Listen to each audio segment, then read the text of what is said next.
Naranasan mo na bang parang laging pagod ang isipan mo? Malabo, madaling madistract o makakalimutin? Nahihirapan ka bang mag-focus ng malalim kahit 10 minuto lang, kahit anong pilit mo? Maaaring umupo ka sa harap ng computer na may malinaw na layunin, pero makalipas lang ng 5 minuto, napapansin mong nag-i-scroll ka na sa TikTok o nagbabasa ng kung ano-anong balita. Nagtataka kung bakit parang mahina at lutang ang utak mo. Kung pamilyar ito sa iyo, hindi ka nag-iisa. Isa itong karaniwang sintomas ng isipang puno na kulang sa ensayo at laging nilalabanan ang walang katapusang distractions. Pero may magandang balita tulad ng mga kalamnan. Maaaring sanayin ang utak para tumalas, tumibay at mas tumutok. Sa video na ito matutuklasan mo ang 7 praktikal na mental workouts na dinisenyo para pahusayin ang iyong memorya at pagtutok. Ang mga teknik na ito ay nakaugat sa isang walang kupas na pundasyon, Stoicism, isang sinaunang pilosopiya na naging gabay ng mga emperador, mandirigma, alipin at pilosopo sa gitna ng pagsubok sa pamamagitan ng paghubog ng panloob na lakas. Isang pilosopiyang walang arte, walang sisihan, may isang pangunahing prinsipyo lang. Pagtagumpayan mo ang sarili mo, tagumpay ang buhay mo. Kung ia-apply mo ang ganitong mindset sa pagsasanay ng iyong isipan, hindi ka lang magiging mas maalalahanin o mas makapagtutok, magiging matatag ka. Simulan na natin. Magsulat na parang si Marcus Aurelius. Ang pagsusulat ay hindi lamang para sa mga may aklat o may social media. Isa itong kasangkapan upang pamahalaan ang iyong panloob na mundo. Tulad ng hindi mo mahahanap ang isang file sa computer na puno ng kalat at hindi organisadong mga folder, hindi rin makapag-focus ang iyong isipan kapag ang mga iniisip mo ay nagsisiksikan at nagtutunggali sa atensyon mo. Inilalabas ng pagsusulat ang kalat sa isipan at inilalagay ito sa papel, kung saan mo, yan ito makikita, may sasaayos at higit sa lahat, maaari mo nang pakawalan.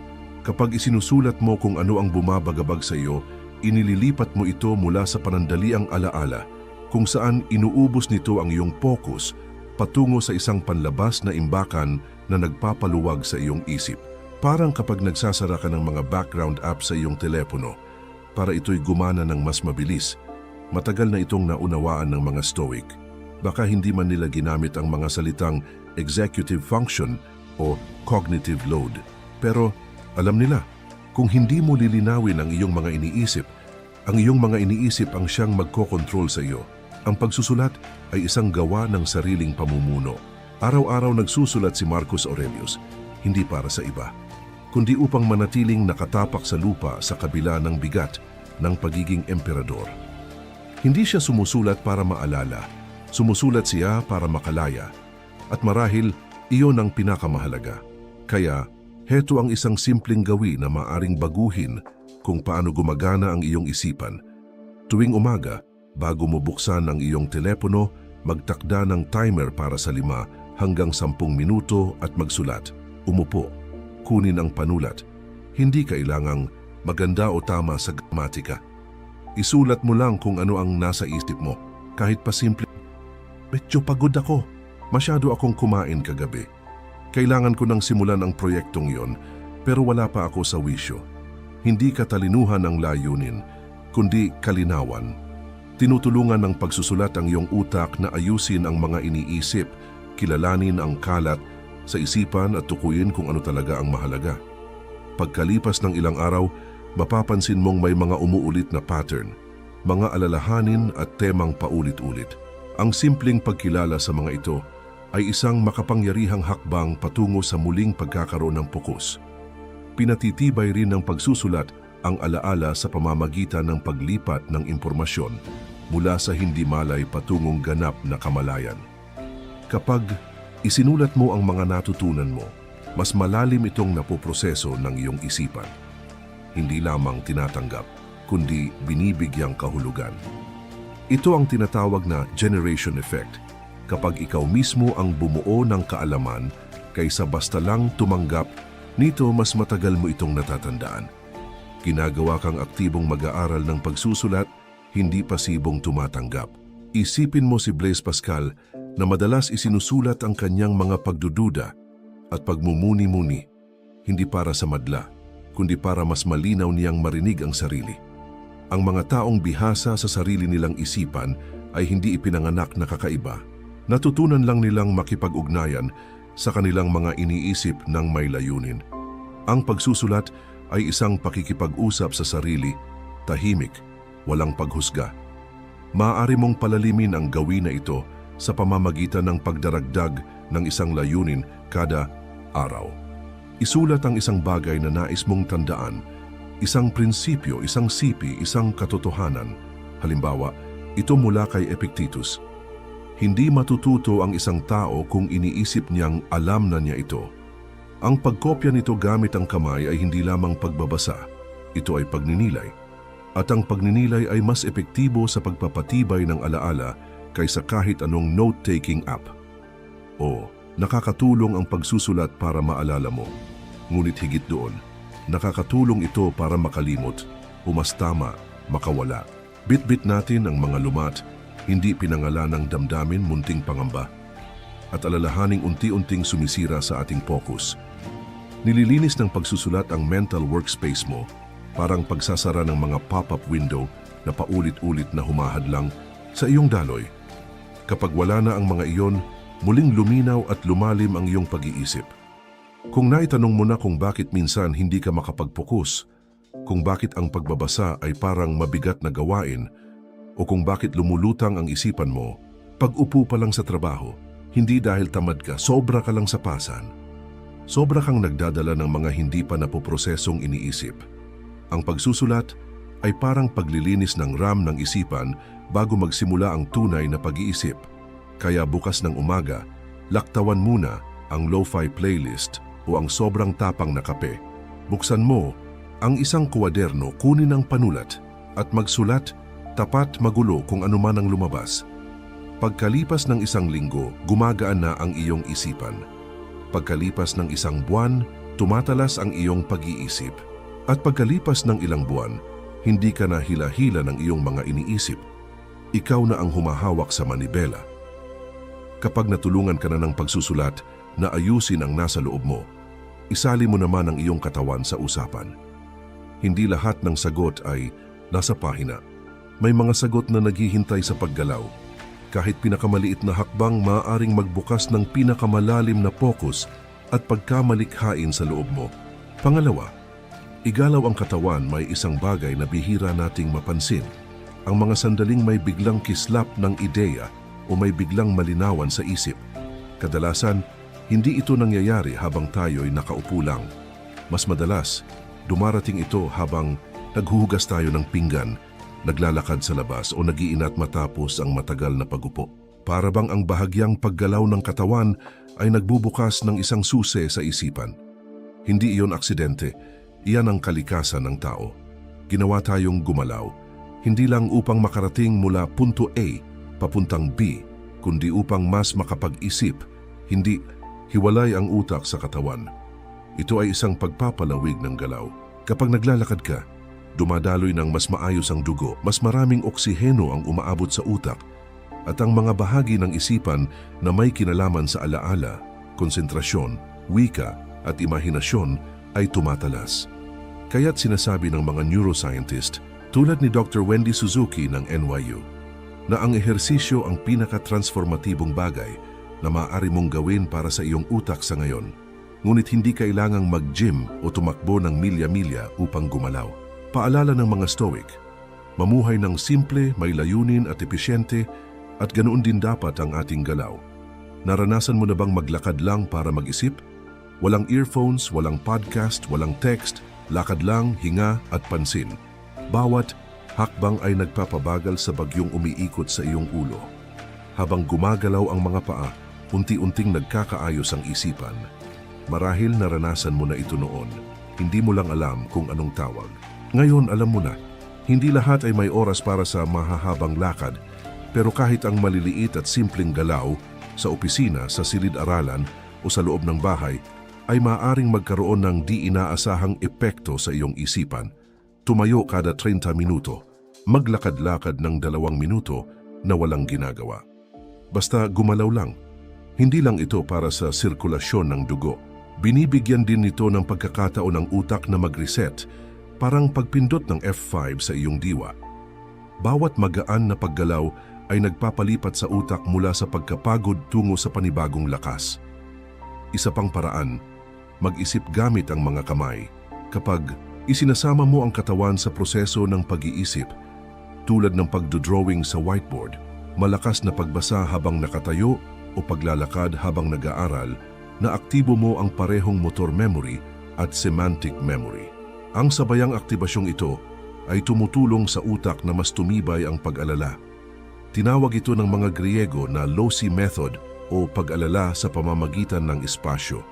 Sa mas simpleng salita, gumalaw habang natututo at naroon din ang tahimik at paulit-ulit na mga gawain, paglalaba, paghuhugas ng pinggan ng walang ingay. Naaktibo rito ang tinatawag na default mode network ng utak, ang lugar kung saan namamayani ang pagkamalikhain at alaala. Ang mga dakilang inventor at negosyante tulad ni Nikola Tesla ay pinahahalagahan ang mga ganitong katahimikan bilang sagradong oras ng pag-iisip. Sa panahong puno ng ingay, ang tunay na tanong ay, binibigyan mo ba ang katawan ng pagkakataong tulungan ang isipan?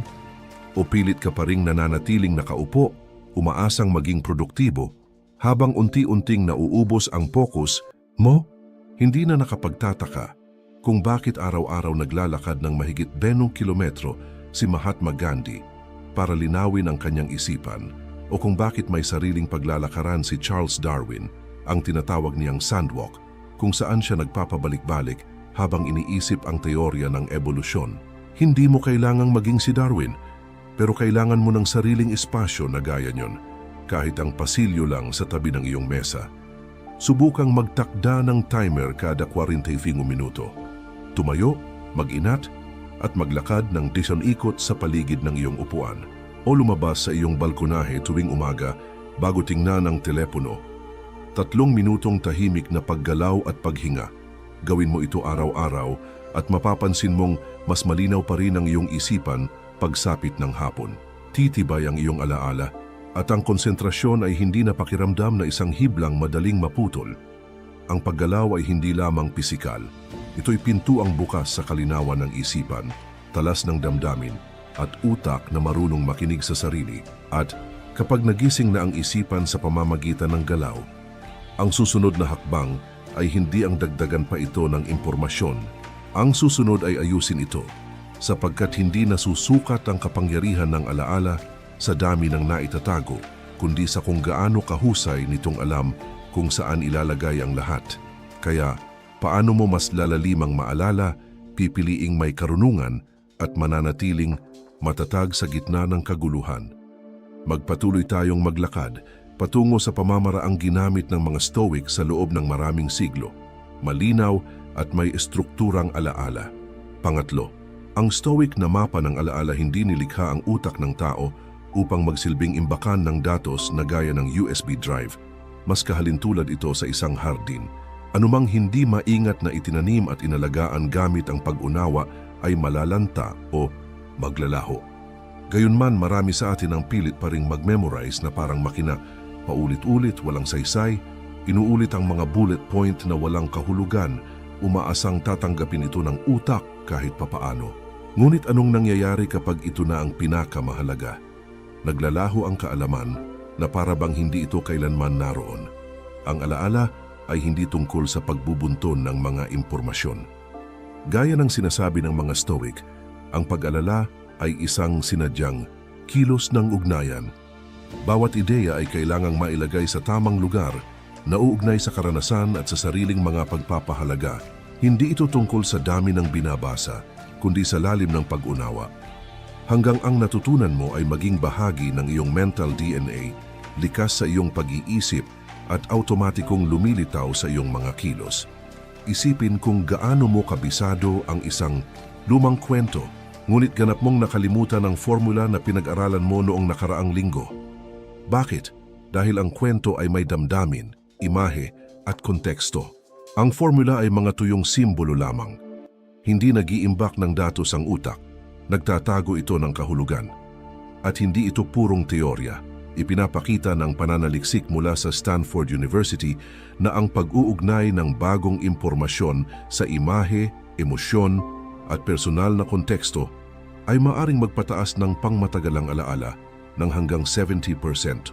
Ang pamamaraang Stoic sa alaala ay hindi nakabase sa pag-uulit lamang. Ito'y nakasalalay sa kakayahang makita ang diwa ng isang bagay at iangkla ito sa sariling karanasan. Isaalang-alang si Ray Dalio, tagapagtatag ng Bridgewater Associates. Bumuo siya ng sistema ng pagpapasya gamit ang mental maps, mga personal na modelo ng pag-iisip na hinubog ng malinaw na prinsipyo at tuloy-tuloy na puna. Hindi siya natututo para lamang sa kaalaman. Natututo siya upang kumilos. Iyan din ang daan ng mga Stoic. Ang kaalaman ay hindi totoo hanggat hindi ito naisa sa buhay. Kaya kung madali kang makalimot, huwag mong sisihin ang iyong alaala. Balikan mo ang iyong pamamaraan. Subukan ang teknik na ito. Kapag nakatagpo ka ng bagong ideya, huminto sandali at itanong sa sarili, paano ito nauugnay sa mga alam ko na? Pagkatapos isipin ito bilang isang malinaw na imahe. Iugnay ito sa isang aksyon, damdamin o pamilyar na sitwasyon. Halimbawa, kung pinag-aaralan mo ang tungkol sa mga lever sa physics, isipin mong ginagamit mo ang pala para buhatin ang isang malaking bato sa hardin. Ang larawang iyon ang magsisilbing angkla ng ideya sa iyong pangmatagalang alaala. Napaka-epektibo ng mind maps upang maisakatuparan ito. Sa halip na maglista ng mga datos ng sunod-sunod, iguhit mo sila na parang sanga ng puno. Bawat sanga ay isang konsepto. Bawat maliit na sanga ay imahe, kwento o personal na pananaw. Sa ganitong paraan, hindi ka lang nagkakabisa, inaangkin mo ang kaalaman. Sa sandaling mailagay mo ang isang ideya sa iyong sariling mental map, ito'y nagiging bahagi mo. Parang gulugod na hindi na maihihiwalay sa iyong pagkatao. Tanungin mo ang sarili mo, nag-aaral ba ako para maalala o para magamit? Ang tunay na alaala ay hindi nasusukat sa dami ng naitatago, kundi sa tumpak at epektibong pagbabalik nito kapag kailangan. At mangyayari lang ito kung mag-aaral ka gaya ng isang pilosopo. May layunin, may sistema at may pagninilay. Ang mga taong mahusay umalala ay hindi iyong may pinakamatinding memorya. Sila ang may pinakamahusay na istruktura ng impormasyon. Hindi sila nagbubusog ng isip, nagtatayo sila ng sistema. At iyan ang kaibhan ng passive recall at active recall. Iyan din ang dahilan kung bakit mas naaalala natin ang mga bagay na itinuturo natin kaysa sa mga basta nating binasa. Dahil ang pagtuturo ay pumipilit sa ating utak na isayos ang kaalaman ng malinaw, lohikal at madaling maipaliwanag. Magsimula sa isang paksa na iyong pinag-aaralan. Gumawa ng mind map. Pagkatapos, ipaliwanag ito gamit ang sarili mong mga salita, gamit ang mga imahe, personal na halimbawa at mga tanong na mapanlikha.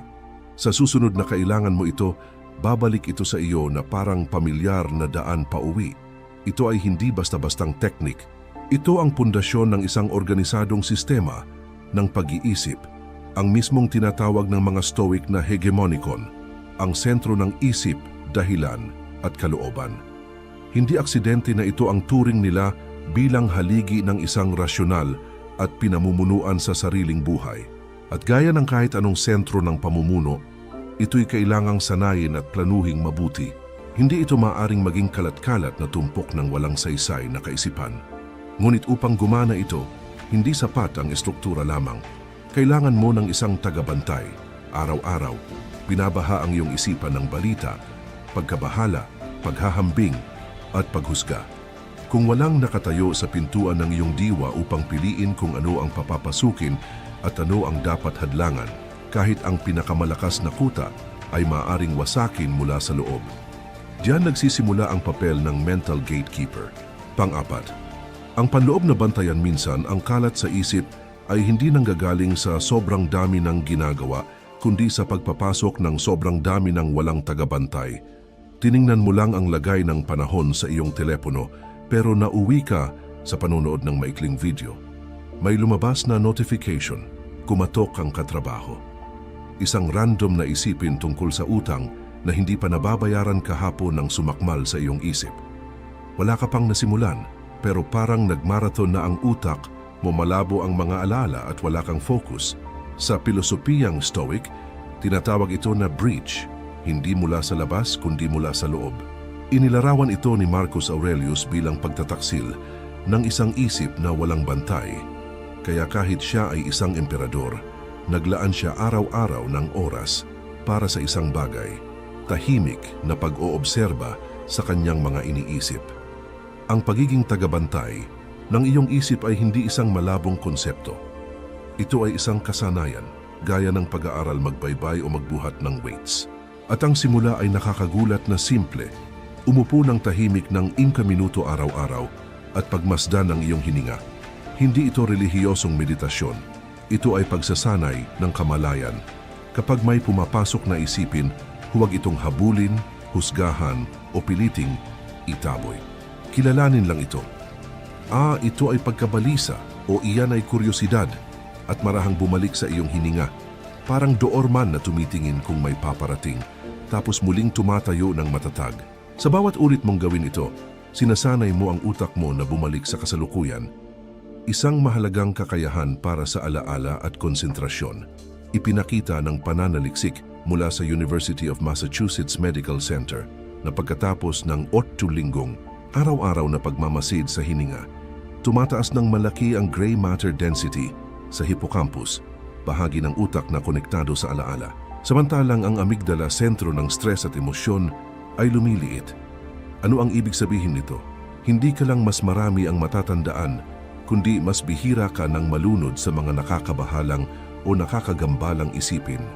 Nagsisimula ng muling ayusin ng utak mo ang sarili para sa kaliwanagan at kaayusan. Dito nagkakamali ang karamihan. Ang alaala ay hindi lang basta pagkuha ng tala, pag-uulit ng mga fakta o paggamit ng memory tricks. Ito rin ay tungkol sa pagpapanatiling malinis ng entablado ng iyong isipan para lumitaw ang mga mahalaga. Kung ang isip mo ay isang teatro, karamihan sa atin ay pinapapasok ang daan-daang di nakikilalang artista ng sabay-sabay. Walang script, walang spotlight, walang ayos. Ano ang resulta? Kaguluhan. Ang pagmamasid sa isip ay ang stage manager mo. Hindi nito pinipigilan ang mga artista.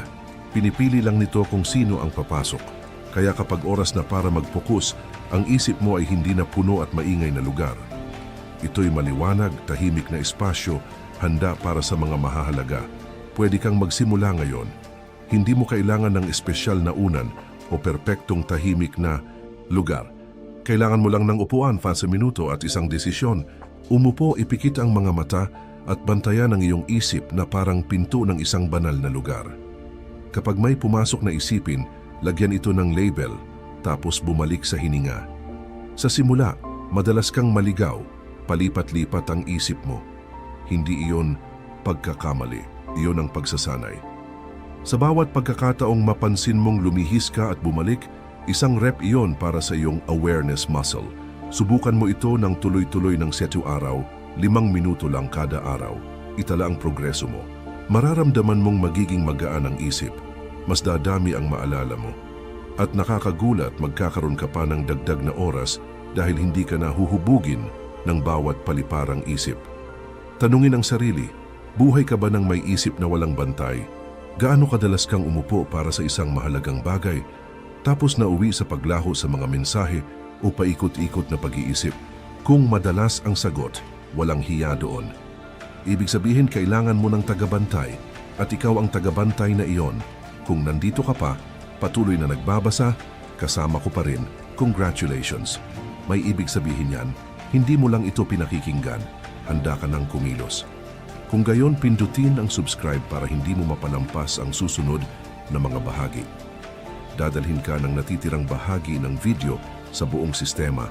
Bawat piraso ay nagtutulungan para magkaroon ka ng utak na malinaw, nakatuon at kontrolado. Samahan mo ako. Ang tunay na kapangyarihan ay makikita kapag nasa ayos na lahat ng bahagi. Panglima, isang gawain lang, stoiko ang paraan. Napansin mo na ba na may mga araw na sobrang busy ka, pero pagdating ng gabi, parang wala kang maalala na makabuluhang nagawa. Lahat ay parang malabo, parang ulan na dumudulas sa bintana. Ang isip mo ay parang kapehan sa oras ng rush hour. Maingay, siksikan, maraming tao na pumapasok at lumalabas na hindi nagtatagal. Wala kang natatandaan dahil walang tumagal ng sapat para maalala. Pero hindi mo kailangang magmuni-muni sa bundok o sa isang monasteryo para hasain ang alaala o pataasin ang konsentrasyon. Kailangan mo lang matutong isara ang kapehan, matutong gawin ng buong buo ang isang bagay, gaya ng mga stoiko. Hindi bumagal ang mga stoiko para mabuhay ng kakaunti, mas buhay sila. Hindi sila gumagawa ng kakaunti lang. Hindi lang nila ginagawa lahat ng sabay-sabay dahil nauunawaan nila ang isang mahalagang katotohanan. Ang alaala ay hindi imbakan lang. Isa itong spotlight. Nililiwanag lang nito ang tinutukan. Pero kapag palipat-lipat ang ilaw, wala talagang malinaw na naiilawan. Para maalala ng malinaw at malalim, kailangan mo itong bigyan ng buong atensyon ng sapat na tagal. Kaya ang focus ay hindi lang isang birtud ng stoiko, isa itong ehersisyo ng isip. Halimbawa, nagbabasa ka ng libro. 3 pahina pa lang kinuha mo ang telepono para tingnan ang mensahe. Pagbalik mo, kailangan mong basahin muli ang pahina. Ang kakaibang pakiramdam na parang nabasa ko na ito ay cognitive fragmentation. Hindi nabigyan ng sapat na oras ng utak mo na ilipat ang impormasyon mula short-term patungong long-term memory. Kapag paulit-ulit mo ito ng 1 taon, makakabasa ka ng 12 ng libro pero walang maipapakita. Ang fokus ay hindi luho. Ito ay kaligtasan, lalo na para sa isip na araw-araw ay pinapahirapan ng social media. Narito ang unang ehersisyo mo. Pumili ng isang gawain ngayon at gawing ritual ng focus. Halimbawa, paggawa ng kape. Kapag ginagawa mo ito, gawin mo lang talaga ito. Hingin ang bango ng beans. Pakinggan ang tubig na kumukulo. Panoorin ang kape na tumutulo. Huwag sumagot ng mensahe o isipin ang deadline. Hindi ka lang naroroon, tinuturuan mo ang utak mo na ito ay karapat-dapat na pagtuunan. 5 minuto lang ng isang bagay na buong focus ang gawin ay maaaring mag-reset ng buong nervous system.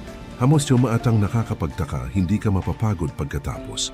Magiging magaan ang pakiramdam dahil hindi mo na kailangang i-juggle ang 10 ditapos na isip sa ulo mo. Alam mo ba na ang alaala ay hindi lang nakakabit sa impormasyon kundi sa estado ng isip mo?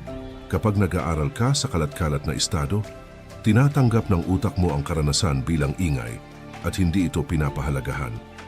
Pero kapag nakatuon ka ng buo, minamarkahan ng utak mo ang sandali bilang mahalaga. At doon ito naiimbak. Isa pang paraan para sanayin ng focus, pagsusulat gamit kamay. Kapag sumusulat ka ng kamay, hindi ka pwedeng copy-paste. Hindi mo pwedeng i-undo. Hindi ka makakalipat ng tab. Kailangan bumagal ang utak mo at ayusin ang mga iniisip nito. Pinapalakas nito ang linear na pag-iisip, mahalaga para sa alaala, lalo na sa mundo ngayon na puno ng mental interruptions mula sa social media. Ang pagsusulat gamit kamay ay tumutulong na manatili sa isang isipin ng mas matagal, kaya mas natatandaan mo ito. Kawili-wili, habang mas nagmamadali kang makaramdam, mas kailangan mong bumagal. Habang mas nagmamadali ang buhay, mas mahalagang mag-unplug at magtuon dahil dito mo lang matatamo ang mahalaga. Ang focus ay hindi pumipigil sa alaala.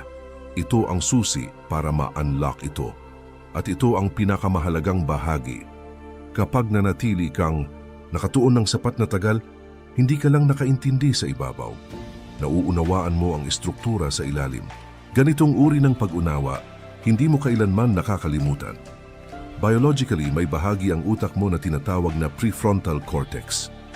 Ito ang kumukontrol sa focus at paggawa ng desisyon. Kapag sinanay mo ang focus, pinapalakas mo ang bahaging ito. Ipinakita ng neuroscience na tense hanggang 15 minuto lang ng malalim na focus araw-araw ay maaaring magpabuti ng malaki sa alaala at proseso sa loob ng ilang linggo. Hindi ito teorya, ito ay ebolusyon. Kaya, paano mo gustong mabuhay? Parang palaso na umiikot sa hangin o bilang tagapangalaga ng iyong atensyon? Pumili ng isang gawain ngayon, pagsifold ng labada, pagluluto, pagbabasa ng isang pahina, at gawin ito na parang wala ng ibang mahalaga. Magugulat ka kung gaano kaliwanag ang isip mo pagkatapos. Ang magandang alaala, ay hindi nagsisimula sa mga teknik sa pagmememorya. Nagsisimula ito sa pagbibigay sa utak mo ng pagkakataong panatilihin ang mahalaga. Sa kalaunan, hindi nagugustuhing manahimik ang pag-unawa sa loob mo. Gusto nitong lumabas, gusto nitong maipaliwanag, maibahagi. At sa sandaling subukan mong ipaliwanag, ang isang bagay na sa tingin mo ay naintindihan mo, sisindi ang isip mo. Lumulutang ang mga ideya, gumagawa ka ng koneksyon. Kung ang focus ay ang paghawak, ang pagtuturo naman ay ang pag-lock dito. Ang pinakamahusay na paraan para maalala ang isang bagay ay ipasa ito sa iba. Tuloy tayo sa susunod na bahagi. Pang-anim, magturo. Para matandaan kapag binasa mo lang o narinig ang isang bagay, madali itong makalimutan sa loob lang ng ilang oras. Pero kapag napilitan kang ipaliwanag ito sa iba, dumikit ito ng malalim na hindi mo na mabitawan. Parang bumulong ang utak mo, mahalaga ito, hawakan mo. Ang problema, karamihan sa atin ay parang mga funnel lang. Pumapasok ang impormasyon tapos dumadaloy lang palabas. Walang pagninilay, walang pagproseso. Kaya kahit na maraming binabasa, pinapakinggan at pinag-aaralan, pagdating ng oras na kailangan mong alalahanin, parang wala kang maalala. Sabi ng isang matandang kapitbahay, ang batang lalaki ko, naaalala lahat ng natutunan niya kasi palagi siyang umuuwi at kinukwento ito sa kanyang lola. Ang matanda naman, tahimik lang na parang bato natututo tapos tuluyang nawawala. Malalaman mo kung sino ang mas magaling, wala ng libro, wala ng siyensya. Pero tama siya, hindi napapanatili ng utak ang kaalaman sa pamamagitan ng passive intake. Nangyayari ito sa pamamagitan ng aktibong pagpapahayag. Kapag nagpapaliwanag ka ng isang bagay, kahit simpleng pagkukwento o pagtuturo lang, napipilitang linawin, ayusin at ipaliwanag mo ito. At ang prosesong iyon ang